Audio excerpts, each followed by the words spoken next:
itu kita sama-sama sambut narasumber kita pada kali ini, Bapak Rian Ardiansa, Sarjana Pendidikan Medis Service.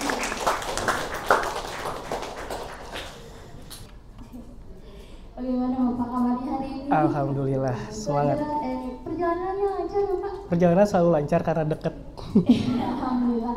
Untuk kali ini sudah siap Bapak untuk melaksanakan material? Insya Allah. Boleh kita mulai saja mungkin Bapak? Boleh. Oke. Silakan Bapak, waktu dan tempat. Silakan. Baik. Untuk PowerPoint-nya sudah ada?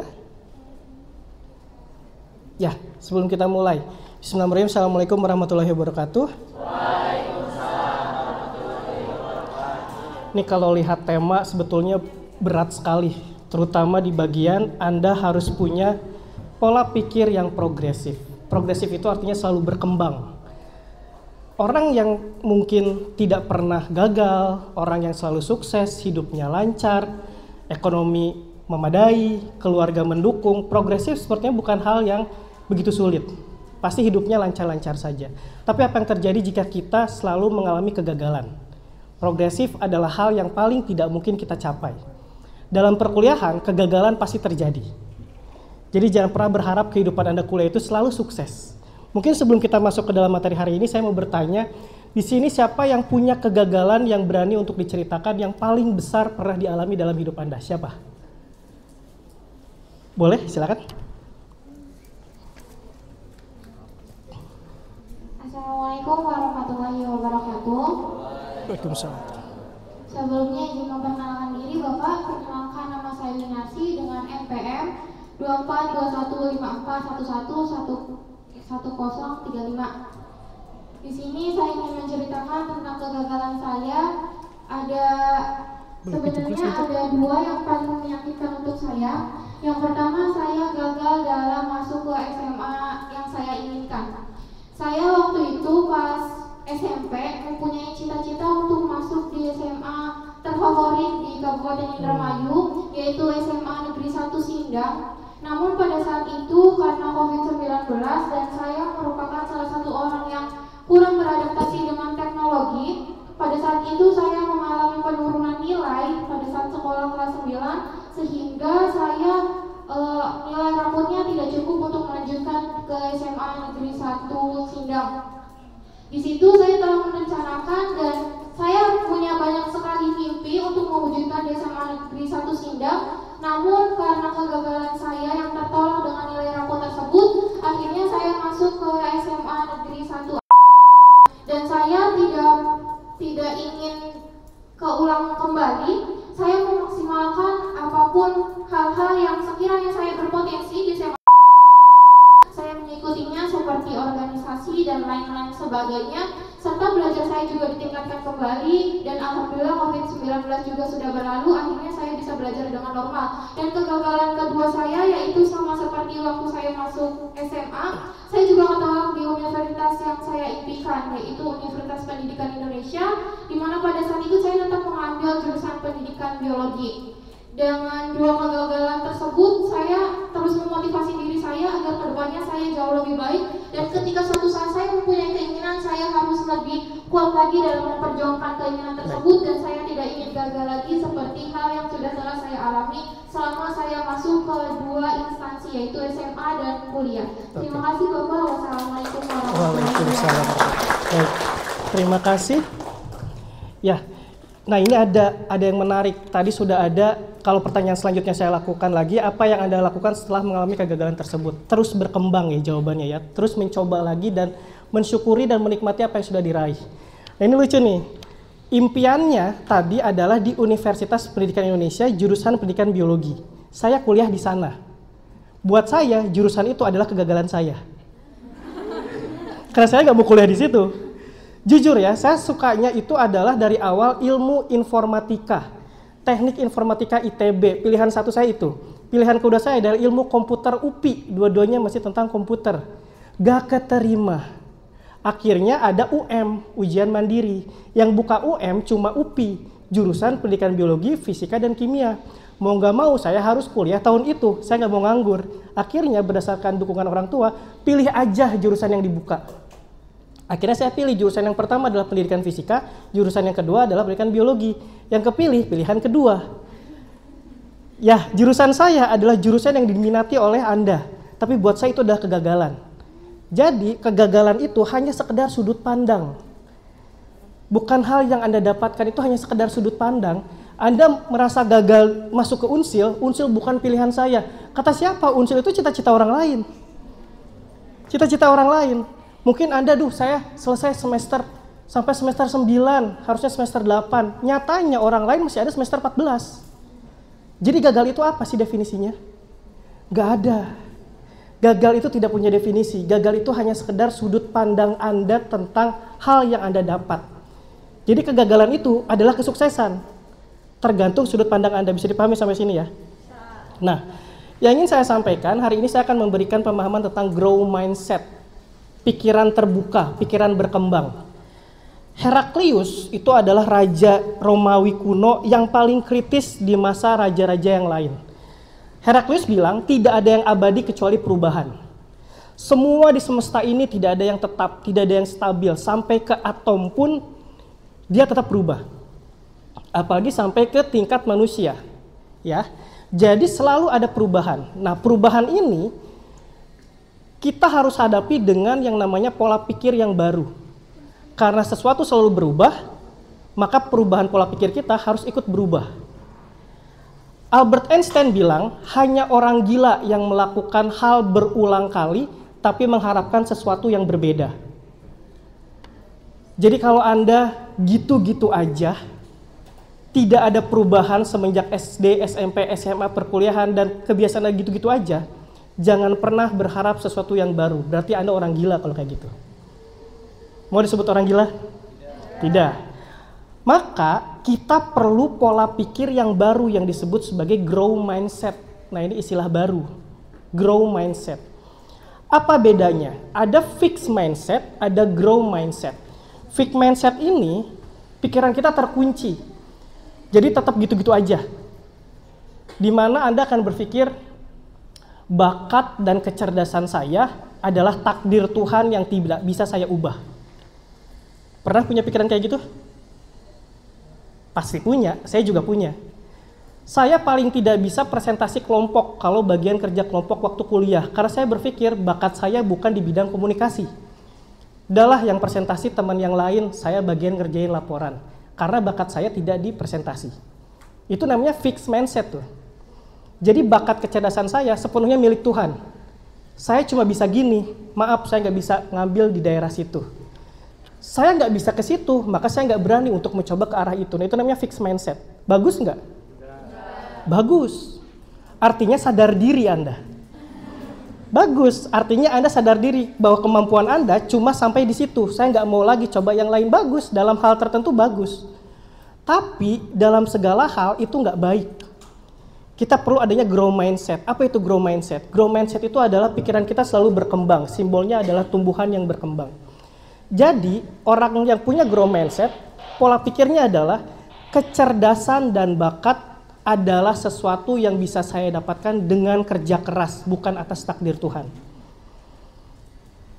Tadi yang mungkin pilih jurusan, tadi kalau secara survei Pak Rinaldi ya, mengatakan bahwa saya nggak mau jadi guru. Tadi yang angkat mau jadi guru cuma ada beberapa. Mungkin sisanya berpikir bahwa ada bakat saya, mau bukan di guru, betul nggak? Saya nggak punya bakat ngajar, betul nggak? Makanya Anda tidak berani angkat tangan bahwa saya mau jadi guru. Grow mindset atau fixed mindset? Fixed mindset. Untuk hal yang sekarang, itu pikiran yang bagus karena Anda sadar kapasitas saya cuma sampai di sini. Saya nggak bisa jadi guru. Tapi untuk perkembangan selanjutnya, fixed mindset itu adalah pikiran yang tidak boleh Anda miliki. Paham sampai sini? Paham ya? Nah, ciri-cirinya yang paling gampang, fixed mindset itu kalau punya menghadapi kegagalan, pasti dia langsung mikir, ya emang saya emang nggak bisa, tolong maklumi, makanya saya gagal. Ciri-cirinya kayak gitu. Kemudian setiap ada tantangan dia akan menghindar. Waduh, mohon maaf, saya nggak punya bakat di daerah situ, saya nggak mau ambil. Wih, ada perlombaan loh, ada perlombaan ini. Aduh, mohon maaf, bakat saya bukan di situ, saya nggak mau ambil. Itu ciri-ciri fixed mindset. Kemudian gampang menyerah. Setiap ada kesulitan, gampang menyerah. Udahlah, saya nggak bisa lanjut lagi, tolong dihandle sama yang lain. Apapun itu, tugas kelompok juga sering kan di SMA kayak gitu.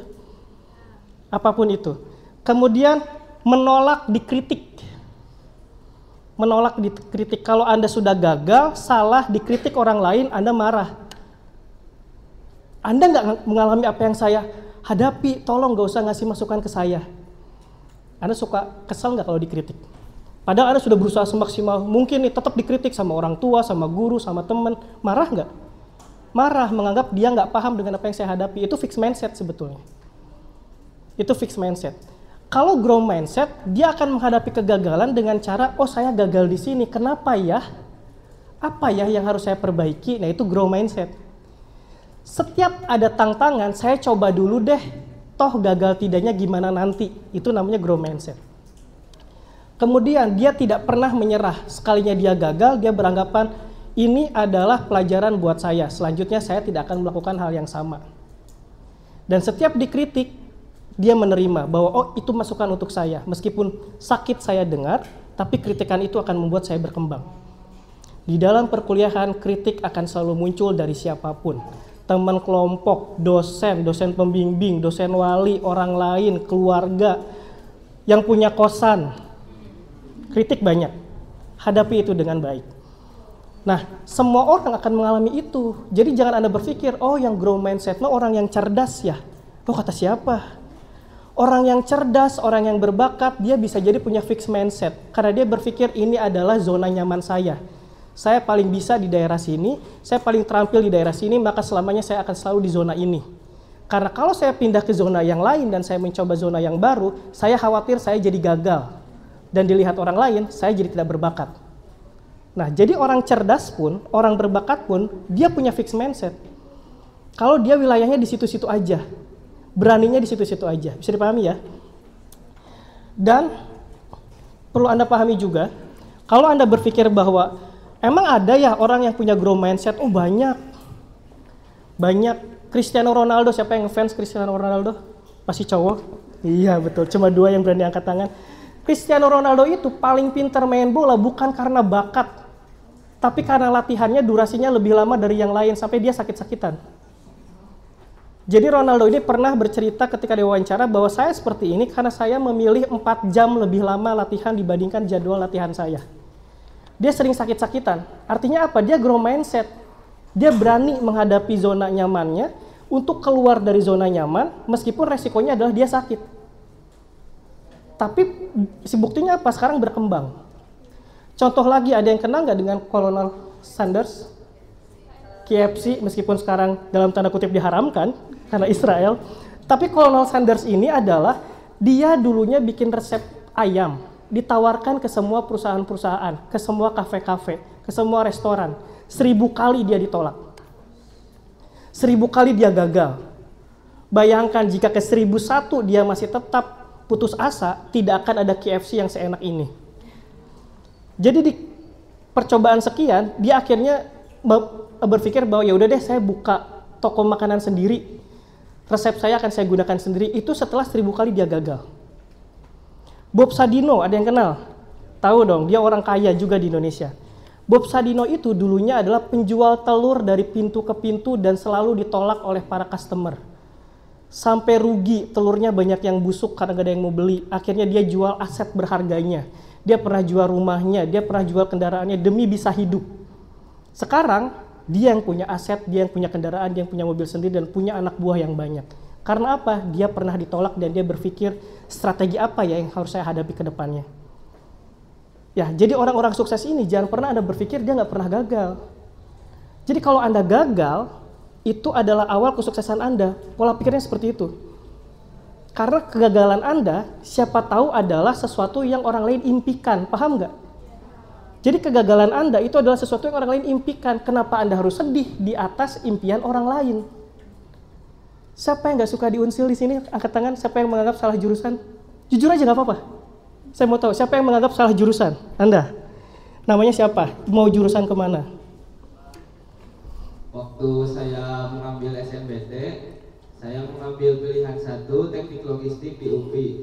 Teknik logistik di UPI. Pilihan kedua baru Unsil. Oke. Seberapa yakin kalau jurusan yang Anda sebut tadi itu adalah jurusan yang tepat untuk hidup Anda? Yakin? 30%. 30% artinya meskipun Anda ambil jurusan yang Anda sukai, belum tentu sukses. Paham nggak sampai sini? Sejauh mana? Karena itu masih prediksi. Semua yang Anda impikan itu adalah prediksi. Prediksi itu tetap harus dihadapi. Jadi tidaknya bagaimana nanti, bukan impian Anda yang akan menggagalkan Anda, tapi Anda sendiri yang menciptakan impian. Paham ya? Oke. Bagaimana tipsnya? Tips paling gampang untuk punya grow mindset. Banyakin gaul sama orang-orang yang selalu mau berkembang. Tapi jangan sampai Anda menjauhi orang-orang yang fix mindset. Salah itu. Oh, kata Parian, banyakin gaul sama orang-orang yang mau berkembang. Dia mah orangnya gampang putus asa. Maaf, saya gak mau berteman dengan Anda. Salah. Berteman juga sebanyak-banyaknya dengan orang yang fix mindset. Karena Anda akan belajar banyak dari keputusasaan dia. Anda akan belajar banyak dari orang yang sering gagal. Dan Anda akan belajar banyak dari orang yang sering menghadapi kegagalan. Jadi grow mindset sama fix mindset, dua-duanya wajib ditemani. Intinya kalau berteman itu sambil belajar karakteristiknya. Bukan berteman hanya nongkrong, ngopi, makan, ngerjain tugas. Bukan, tapi berkembang dari karakteristiknya. Belajar dari situ. Yang kedua, ubah pandangan dari saya tidak bisa menjadi saya bisa dan saya coba dulu deh. Gagal tidaknya masih prediksi saya. Kemudian, emang kalau saya gagal, terus dampaknya apa buat saya? Paling cuma sedih. Emang kalau udah sedih, dampaknya apa buat saya? Paling juga nangis. Kalau udah nangis, emang dampaknya apa buat saya? Paling dimarahin orang tua. Kalau udah dimarahin orang tua, apa dampaknya buat saya? Paling diomongin panjang lebar. Kan itu feedback, kawan-kawan. Kan itu kritik untuk Anda berkembang. Jadi kegagalan Anda hanya akan mendapatkan kritik yang banyak dari orang lain. Mentok-mentok kalau dikritik apa? Sedih dan berdoa pada Tuhan kan? Berdoa dapat dosa atau dapat pahala? Dapat pahala, jadi gagal sama dengan dapat pahala. Jadi kalau kita telusuri dari awal sampai akhir, gagal itu tetap berujung pada dapat pahala. Kalau Anda grow mindset, itu yang paling penting. Nah, jadi stop bilang, saya nggak bisa Yura. Stop bilang itu ya, sekarang lagi tren tuh banyak tuh TikTok bilang saya nggak bisa Yura. Sekarang Anda harus yakin bilang saya bisa kok Yura. Semangat ya, beri tepuk tangan paling meriah untuk kita semua. Ya, mungkin itu saja yang bisa saya sampaikan untuk saat ini. Terima kasih, mungkin selebihnya bisa diskusi lebih panjang ya. Terima kasih, silakan. Masya Allah, sekali lagi berikan apresiasi buat Alhamdulillah, sekarang kita sudah menerima materi yang sangat luar biasa dari Bapak mengenai growth mindset. Nah, jadi gimana teman-teman semuanya? Apakah sudah siap untuk keluar dari zona nyaman kita? Mungkin harus siap ya, karena tadi juga sudah dikasih tips gitu ya untuk Bapak bagaimana cara untuk memiliki growth mindset. Nah, pada sesi kali ini Bapak sekarang akan ada tanya jawab. Silakan bagi teman-teman semua yang ingin bertanya, silakan angkat tangan. Oh, di belakang ada, boleh? Teh peneliti di belakang.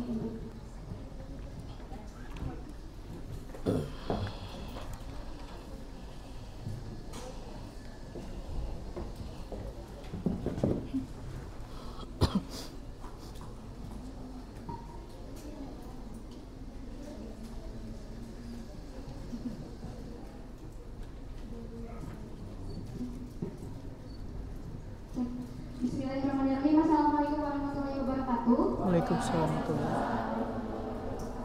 Izin mengenalkan diri Bapak, nama saya Najwa Madani dengan nomor pokok mahasiswa 242-154-1118. Izin bertanya, pertanyaannya yaitu sikap apa yang harus saya ambil dan bagaimana cara menerima ketika jalan pemilihan sekarang sebelumnya tidak ada rencana sama sekali. Terima kasih. Wassalamualaikum warahmatullahi wabarakatuh. Waalaikumsalam warahmatullahi wabarakatuh. Bapak langsung saja dijawab mungkin. Boleh. Oke, kira-kira penting nggak kita punya rencana? Penting. Berharap dengan rencana penting? Buat saya enggak. Buat saya enggak. Karena berharap terlalu besar dengan rencana kita, kadang ekspektasi tidak sesuai dengan realita. Jadi punya rencana penting. Untuk apa rencana? Untuk membuat kita terpandu jalannya mau kemana. Tapi jangan terlalu berharap, sama aja kayak kita lagi nyetir, kita udah punya rute dari sini ke Asia Plaza. Ada yang sudah pernah ke Asia Plaza pasti ya. Harapannya kita kan lewat lampu merah Unsil tuh yang di perempatan, tapi ternyata diblokir. Padahal rencana kita udah mau lewat situ. Kesel kan? Akhirnya harus muter balik ke BKR, muter ke sana sampai kemana, tembus ke Asia Plaza. Tapi tetap ujung-ujungnya nyampe. Cuma jalannya jadi nggak sesuai rencana. Nah saya pribadi, saya tidak pernah membuat rencana. Yang saya lakukan adalah pintu yang terbuka di depan saya akan saya ambil, apapun itu. Jadi saya tidak pernah mencari pintunya nih. Jadi saya tidak pernah mencoba mencari pintunya satu-satu, enggak. Tapi pokoknya begitu ada pintu yang terbuka saya akan masuk. Gagal atau tidak, gimana nanti. Jadi caranya sekali lagi, rencana boleh dibuat, tapi apapun yang ternyata terjadi di luar rencana, hadapi itu dan tantang diri Anda untuk tetap masuk ke daerah situ. Apapun. Anda nggak suka dengan judul skripsi Anda karena dosbing Anda mengarahkan ke judul yang lebih sulit, tantang diri Anda, ya udah ini pintu yang terbuka untuk saya akan belajar judul skripsi seperti ini. Anda dapat dosen wali misalkan tidak sesuai dengan yang Anda harapkan karena berharap dengan bapak ini, bapak itu, hadapi itu yang pintu yang terbuka itu. Siapa tahu dengan dosen wali itu ternyata itu yang membawa Anda kesuksesan. Karena sekali lagi kegagalan cuma prediksi. Paham ya? Jadi itu mungkin sedikit dari pertanyaan tadi. Sudah terjawab belum? Oke, sama-sama terima kasih pertanyaannya. Baik, Bapak, terima kasih atas jawabannya. Mungkin untuk sekarang karena memang waktu sudah habis, jadi untuk yang ingin bertanya, nanti juga di perkuliahan ada ya Bang. Insya Allah. Growth mindset seperti itu. Nah mungkin jadi pada intinya growth mindset itu merupakan pikiran terbuka, pikiran berkembang. Contohnya itu orang yang memiliki growth mindset akan berpikir bahwa kecerdasan itu sesuatu hal yang bisa kita dapatkan asal kita bisa berusaha dan berani dari keluar dari zona nyaman seperti itu. Mungkin Bapak untuk sekarang ada closing statement dari Bapak. Oke. Satu kalimat mungkin ya. Yang namanya permata yang sudah dari awal indah tetap harus dipoles agar layak untuk dijual. Itu aja. Mudah-mudahan masih bisa diingat kata-kata saya. Terima kasih. Assalamualaikum warahmatullahi wabarakatuh.